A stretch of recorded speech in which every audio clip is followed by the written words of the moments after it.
बिहार के जाने माने कारोबारी गोपाल खेमका की जान लेने के बाद बिहार और खासकर पटना में सनसनी मच गई है।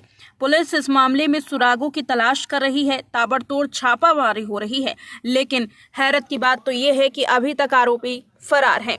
सवाल ये उठ रहा है कि आखिर परिवार को खत्म कौन करना चाहता है।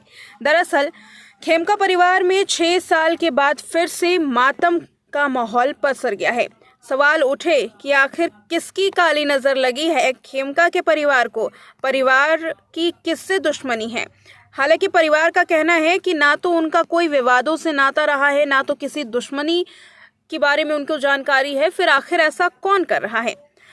इसके बावजूद हर कुछ सालों बाद परिवार के एक सदस्य की जान चली जा रही है। साल 2018 में गोपाल खेमका के बड़े बेटे गुंजन खेमका की हाजीपुर में जान ले ली गई। इससे पहले उनके छोटे बेटे डॉक्टर गौरव खेमका पर कदम कुआं थानांतर में अस्पताल के समीप गोली से हमला किया गया। हालांकि उनकी जान बच गई। बड़े बेटे की अगर बात करें तो साल 2018 में जान ली गई। उससे पहले छोटे बेटे पर हमला किया गया, लेकिन उसके बावजूद भी खेमका की सुरक्षा में आखिर कैसे भूल आ गई, ये एक बड़ा जांच का विषय है। गोपाल खेमका के बड़े भाई विजय खेमका पर साल 1999 में जानलेवा हमला हुआ था। पहले जवान पोता, फिर बेटा चला गया, पूरा परिवार उजड़ गया। इस उम्र में आंखों के सामने ये देखना पड़ रहा है।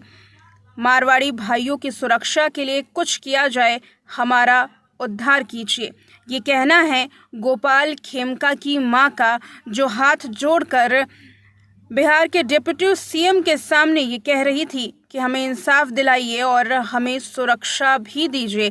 परिवार इस वक्त डर के माहौल में है, दहशत में है। और आखिर दहशत हो भी क्यों ना, पहले परिवार में गोपाल खेमका के बड़े बेटे पर हमला किया गया, छोटे बेटे पर हमला किया गया, जिसमें बड़े बेटे की जान चली गई, छोटा बेटा बाल बाल बचा। बड़े भाई पर हमला किया गया और उनको भी ये खतरा सहना पड़ा। और अब गोपाल खेमका की खुद जान चली गई है इस हमले में। इसके बाद पूरा परिवार सन्न है।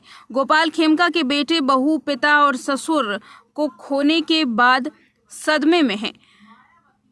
पत्नी किसी से भी बात करने के लिए इनकार कर रही है। गोपाल खेमका के भाई शंकर खेमका ने कहा कि अभी अपने भाई से किसी भी रंजिश के बारे में नहीं सुना।